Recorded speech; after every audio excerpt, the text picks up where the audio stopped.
dengan saya sangat prihatin sekali terkait dengan beberapa dana negara, baik dari dana desa terutama desa di beberapa desa yang kita investigasi itu justru ada beberapa dugaan pelanggaran. Seperti contoh kemarin terkait dengan ketika kita lakukan klarifikasi di desa Poko Kecamatan Rayun itu TPK sendiri sudah pernah mengatakan bahwa sebenarnya semen yang dibutuhkan di desa tersebut untuk rapat beton itu 247 sak, tapi ternyata di RAB realisasi 400 sak.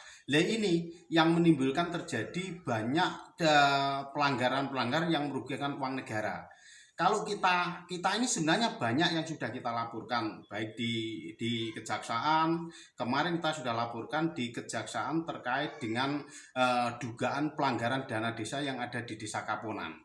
Ternyata ketika kita laporkan dalam jangka waktu 1 bulan itu baru ada tembusan dari kejaksaan. Nah, kejaksaan mengatakan bahwa tembusan itu katanya dilimpahkan ke APIT. Apa cukup bahwa di situ itu ketika kita laporkan kepada kejaksaan, ternyata kejaksaan sendiri mengatakan bahwa itu tidak ada barang bukti yang kuat. Lah, apa cukup bahwa secara lisan? Ini yang kita prihatinkan.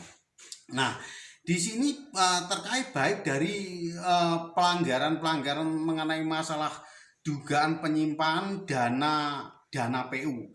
Ini kemarin kita waktu kejaksaan yang sudah pindah yang namanya Pak Iwan, ini sudah kita laporkan, baik DAK.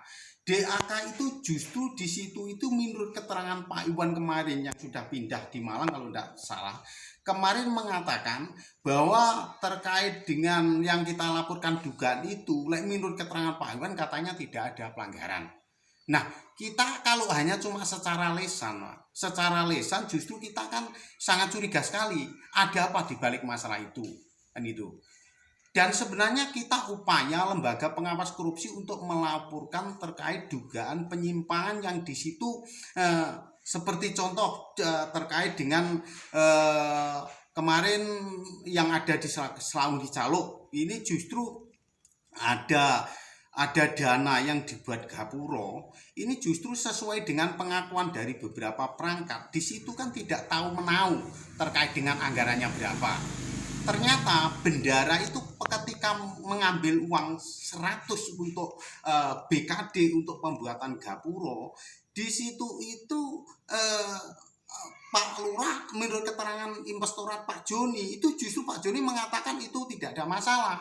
Padahal setelah kita klarifikasi, kita investigasi di situ, ketika ada laporan dari pihak masyarakat, ternyata di situ itu banyak yang tidak tahu terkait dengan anggaran tersebut, gitu loh. Lah ini kami sendiri bertanya-tanya, kenapa di situ Pak Joni selaku Apip di Ponorogo, ketika di situ itu memang tidak benar dan tidak cukup barang bukti.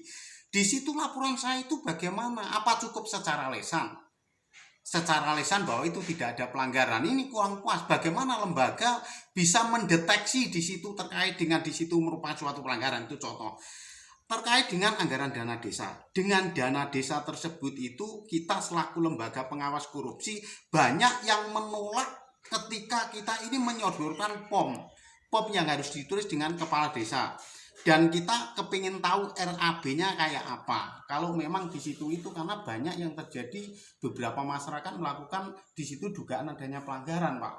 Lah kami tidak menjustifikasi itu pelanggaran itu salah atau benar, tapi justru di situ kalau kita mengacu ke Undang-Undang Nomor 14 tahun 2008 terkait keterbukaan informasi publik, di situ kelihatan tidak dipakai. Dan kepala desa setelah kita klarifikasi itu justru kita ingin tahu bahwa RAB-nya kayak apa dan itu harus menulis ke POM. Di situ diinstruksikan oleh kecamatan tidak diperbolehkan karena tidak ada izin dari kecamatan kan gitu. Lah ini uang negara. Ini uang negara ini kan justru kita amankan, Pak. Biar uang negara itu negaranya kita aman. Uang yang digunakan betul-betul sesuai dengan SOP yang ada. Nah ini loh, Pak.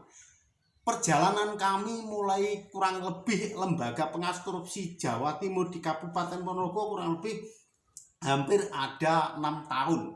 Tapi ternyata kalau kita ini bagaimana Pak terkait dengan kita ketika kita sidak di lapangan terkait dengan program dana desa. Dana desa tersebut ada yang menulis bahwa di situ ada instruksi kecamatan.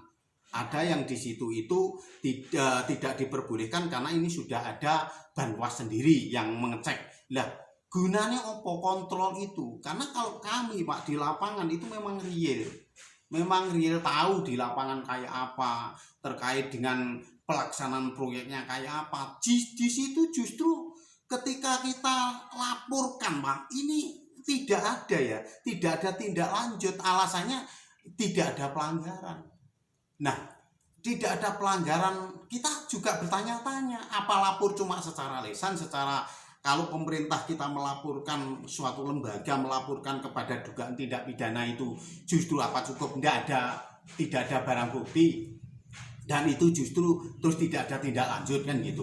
Ini yang kita tanyakan Pak, ini yang kita tanyakan karena nyuwun sewu ketika kasus demi kasus di Ponorogo itu ketika tidak ada sebuah pengawalan terkait dengan proses itu Pak, jadinya bagaimana uang negara.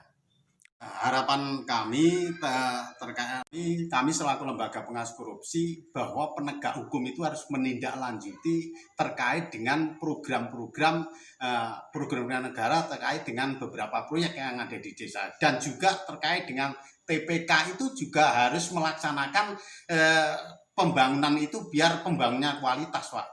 Kalau ini mungkin ada beberapa dari lembaga penegak hukum tidak segera untuk menindaklanjuti terkait dengan beberapa persoalan ini, maka kerugian negara semakin parah.